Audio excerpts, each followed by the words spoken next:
Majority Leader. Last Thursday, the United States Senate crossed one of the gravest thresholds that exists in our system of government.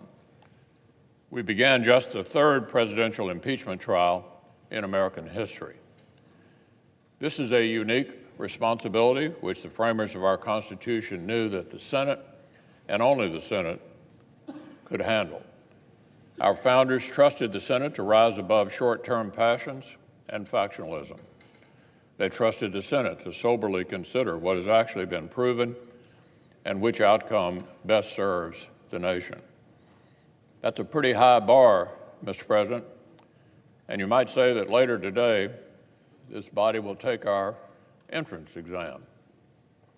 Today, we will consider and pass an organizing resolution that will structure the first phase of the trial.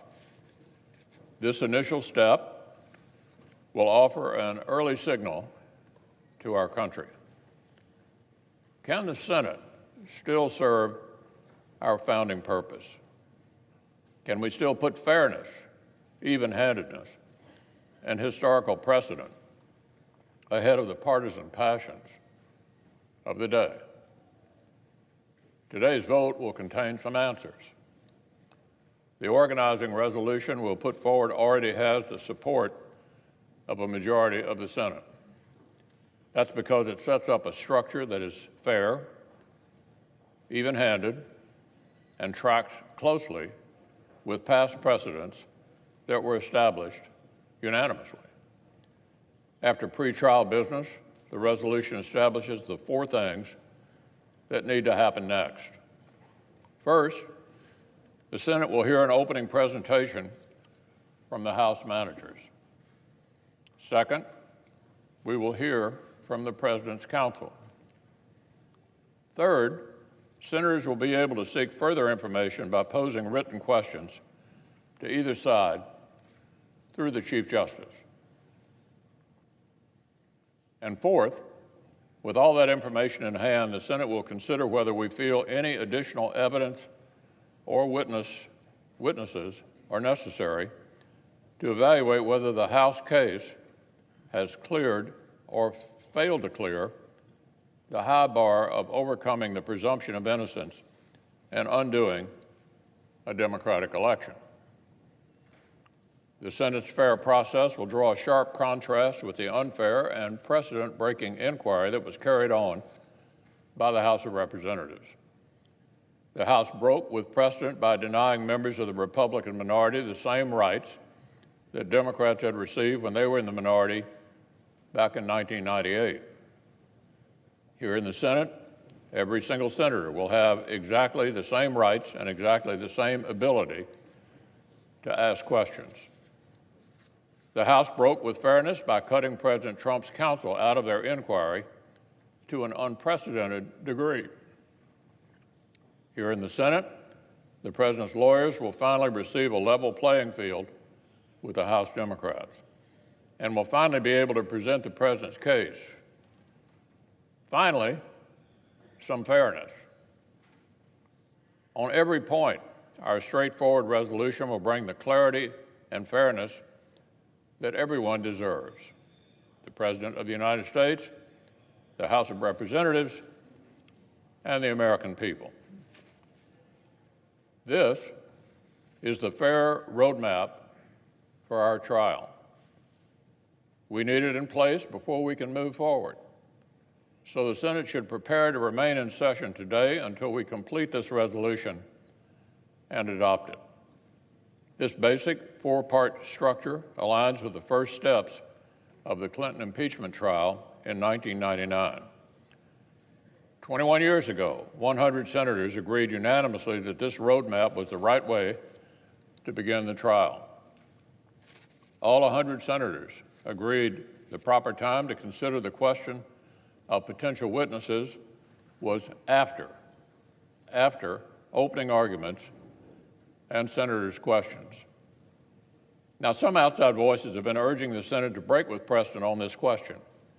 Loud voices, including the leadership of the House majority, colluded with Senate Democrats and tried to force the Senate to pre-commit ourselves to seek specific witnesses and documents before senators had even heard opening arguments or even asked questions. These are potential witnesses, Mr. President, whom the House managers themselves declined to hear from, whom the House itself declined to pursue through the legal system during its own inquiry. The House was not facing any deadline.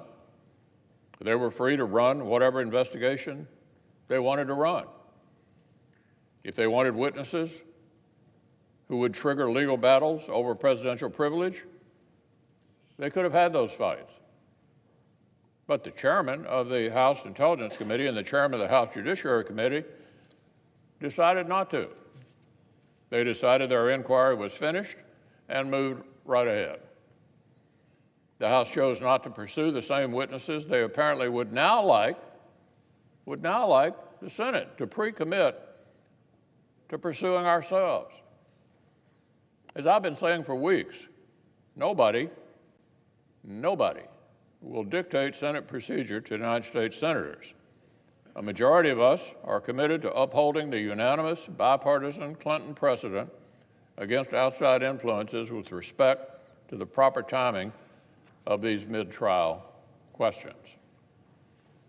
And so, if any amendments are brought forward to force premature decisions on mid-trial questions, I will move to table such amendments and protect our bipartisan precedent. If a senator moves to amend the resolution in order to subpoena specific witnesses or documents, I will move to table such motions because the Senate will decide those questions later in the trial, just like we did back in 1999. Now, Mr. President, today may present a curious situation. We may hear House managers themselves agitate for such amendments. We may hear a team of managers led by the House Intelligence and Judiciary Committee chairman argue that the Senate must pre-commit ourselves to reopen the very investigation they themselves oversaw and voluntarily shut down. It would be curious to hear these two House chairmen argue that the Senate must pre-commit ourselves to supplementing their own evidentiary record to enforcing subpoenas they refused to enforce, to supplementing a case they themselves have recently described as overwhelming, and beyond any reasonable doubt. So, Mr. President, these mid-trial questions could potentially take us even deeper into even more complex constitutional waters. For example, many senators, including me, have serious concerns about blurring the traditional role between the House and the Senate within the impeachment process.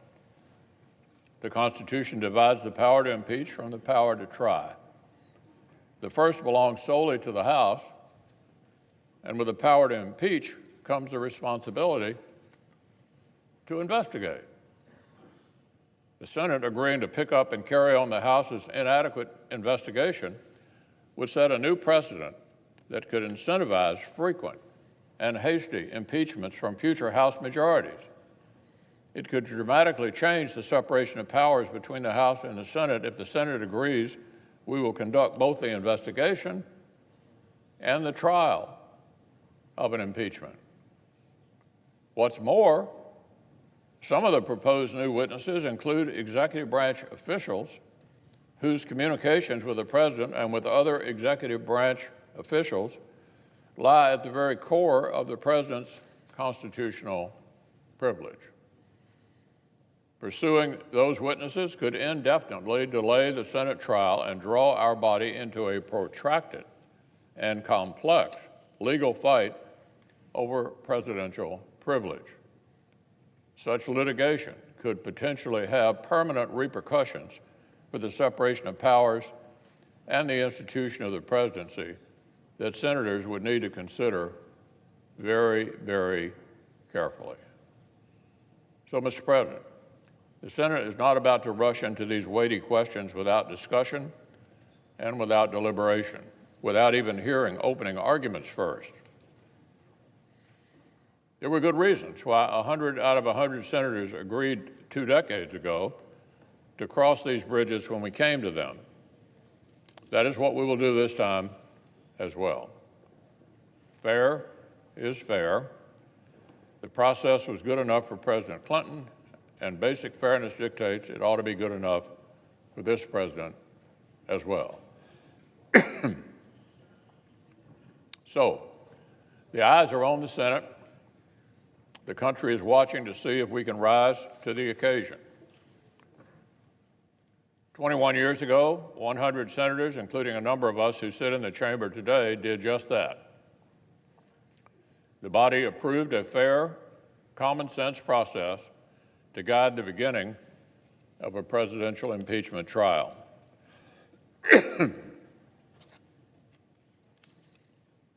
Today, 2 decades later, this Senate will retake that entrance exam. The basic structure we're proposing is just as eminently fair and even-handed as it was back then. The question is whether senators are themselves ready to be as fair and as even-handed.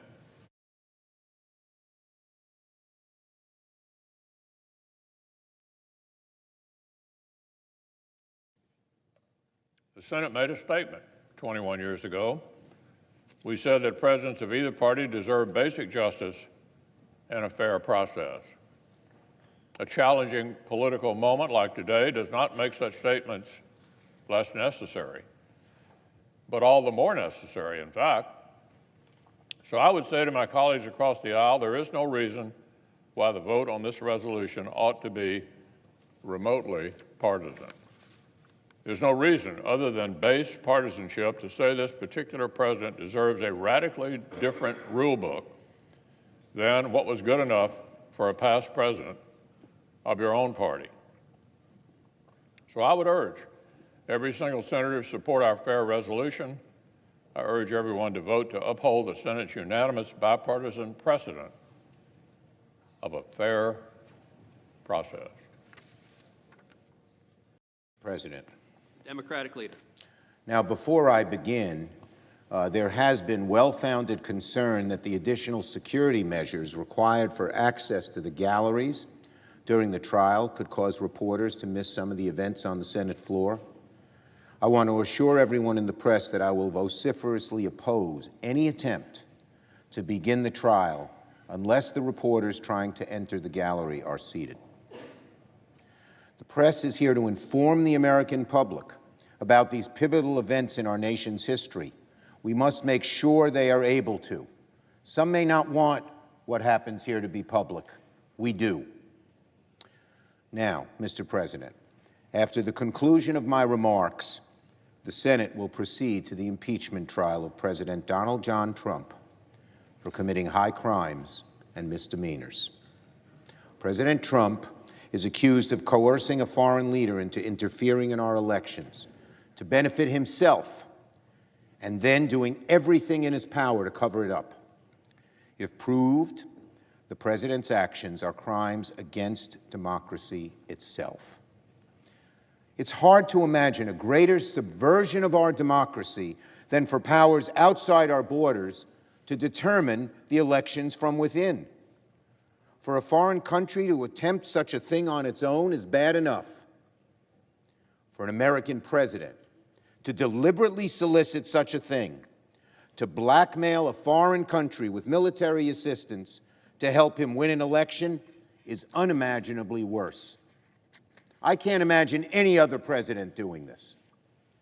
Beyond that, for then the president to deny the right of Congress to conduct oversight, deny the right to investigate any of his activities, to say Article 2 of the Constitution gives him the right to, quote, do whatever he wants, we are staring down an erosion of the sacred democratic principles for which our founders fought a bloody war of independence. Such is the gravity of this historic moment. Now, once Senator Inhofe is sworn in at 1 p.m., the ceremonial functions at the beginning of a presidential trial will be complete. The Senate then must determine the rules of the trial. The Republican leader will offer an organizing resolution that outlines his plan for the rules of the trial. It is completely partisan. It was kept secret until the very eve of the trial. And now that it's public, it's very easy to see why. The McConnell rules seem to be designed by President Trump for President Trump. It asks the Senate to rush through as fast as possible and makes getting evidence as hard as possible. It could force presentations to take place at 2 or 3 in the morning so the American people won't see them. In short, the McConnell resolution will result in a rushed trial with little evidence in the dark of night. Literally, the dark of night. If the president is so confident in his case, if Leader McConnell is so confident the president did nothing wrong, why don't they want the case to be presented in broad daylight? On something as important as impeachment, the McConnell resolution is nothing short of a national disgrace. This will go down, this resolution, as one of the darker moments in the Senate history, perhaps one of even the darkest. Now, Leader McConnell has just said he wants to go by the Clinton rules. Then why did he change them in 4 important ways at minimum to all make the trial less transparent, less clear, and with less evidence? He said he wanted to get started in exactly the same way. It turns out, contrary to what the leader said, I'm amazed he could say it with a straight face, that the rules are the same as the Clinton rules. The rules are not even close to the Clinton rules. Unlike the Clinton rules, the McConnell resolution does not admit the record of the House impeachment proceedings into evidence. So Leader McConnell wants a trial with no existing evidence and no new evidence. A trial without evidence is not a trial. It's a cover-up. Second, unlike the Clinton rules, the McConnell resolution limits presentation by the parties to 24 hours per side over only 2 days. We start at 1, 12 hours a day, we're at 1 a.m., and that's without breaks. It'll be later. Leader McConnell wants to force the managers to make important parts of their case in the dark of night. Number 3, unlike the Clinton rules, the McConnell resolution places an additional hurdle to get witnesses and documents by requiring a vote on whether such motions are even in order.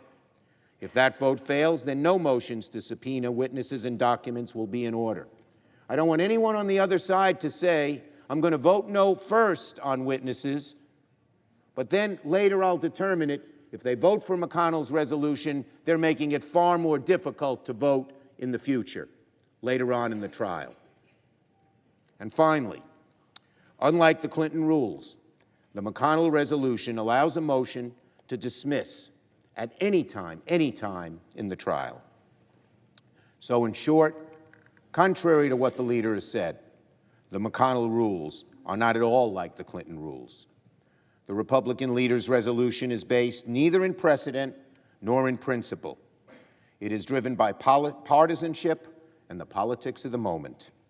Today, I'll be offering amendments to fix the many flaws in Leader McConnell's deeply unfair resolution and seek the witnesses and documents we've requested, beginning with an amendment to have the Senate subpoena White House documents. Let me be clear, these amendments are not dilatory. They only seek one thing, the truth. That means relevant documents. That means relevant witnesses. That's the only way to get a fair trial, and everyone in this body knows it. Each Senate impeachment trial in our history, all 15 that were brought to completion, feature witnesses. Every single one. The witnesses we request are not Democrats. They're the president's own men. The documents are not Democratic documents.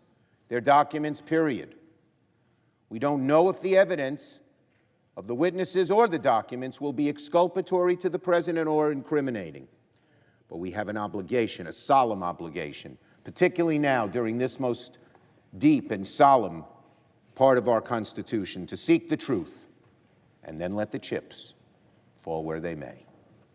My Republican colleagues have offered several explanations for opposing witnesses and documents at the start of the trial. None of them has much merit. Republicans have said we should deal with the question of witnesses later in the trial. Of course, it makes no sense to hear both sides present their case first and then afterward decide if the Senate should hear evidence. The evidence is supposed to inform arguments, not come after they're completed. Some Republicans have said the Senate should not go beyond the House record by calling any witnesses. But the Constitution gives the Senate the sole power to try impeachments, not the sole power to review, not the sole power to rehash, but to try.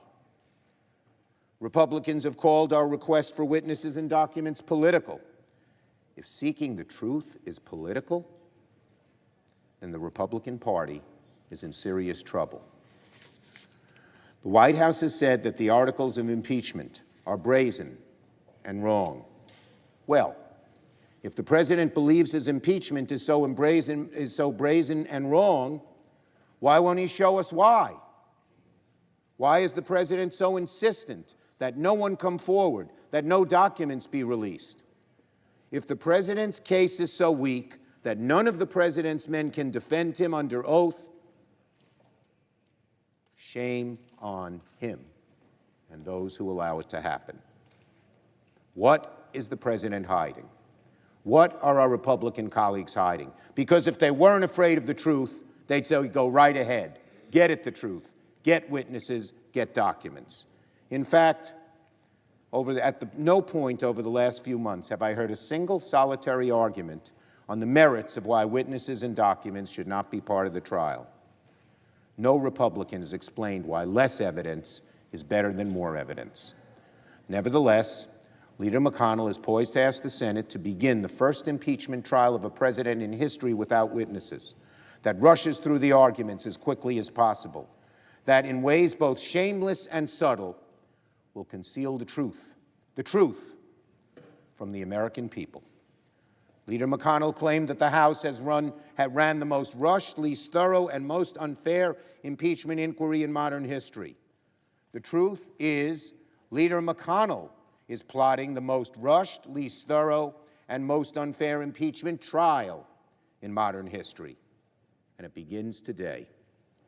The Senate has before it a very straightforward question.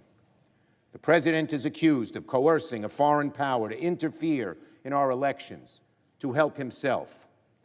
It's the job of the Senate to determine if these very serious charges are true. The very least we can do is examine the facts, review the documents, hear the witnesses, try the case. Not run from it, not hide it, try it. Because if the president commits high crimes and misdemeanors, and Congress refuses to act, refuses even to conduct a fair trial of his conduct, then presidents, this president and future presidents, can commit impeachable crimes with impunity, and the order and rigor of our democracy will dramatically decline. The fail-safe, the final fail-safe of our democracy will be rendered moot. The most powerful check on the executive, the one designed to protect the people from tyranny, will be erased.